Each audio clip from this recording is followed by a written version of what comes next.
సంగారెడ్డి జిల్లా జిన్నారం మండల తహసీల్దార్ కార్యాలయం ముందు రైతులకు మద్దతుగా కాంగ్రెస్ నాయకులు ధర్నా చేశారు.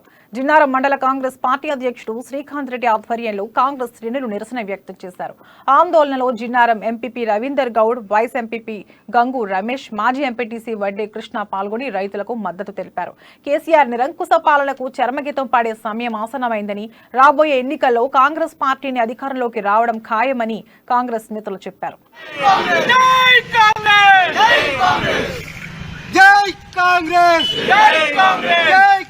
మేరకు అదేవిధంగా మన శ్రీకాంత్ రెడ్డి మండల ప్రెసిడెంట్ గారి ఆదేశాల మేరకు అందరం కూడా కాంగ్రెస్ శ్రేణులము ఇక్కడ రావడం జరిగింది. రైతుల పక్షాన ఈ రోజు పోరాటం చేయడం జరుగుతుంది. నిరవధిక దీక్ష 3 గంటల వరకు నిరవధిక దీక్ష కూడా చేయడం జరుగుతుంది. ఎందుకంటే నిజంగా కేసీఆర్ గారు చెప్పినట్టు మాటలు ఒక్కటి కూడా నెరవేరడం జరుగుతుంది.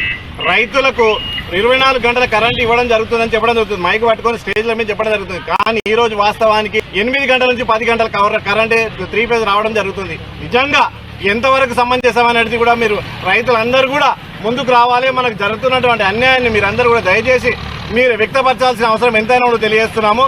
ఇంకోటి ధరణి పోర్టల్ అనేది, ధరణి పోర్టల్ వచ్చిన తర్వాత ఎన్ని మోసాలు జరుగుతున్నాయి.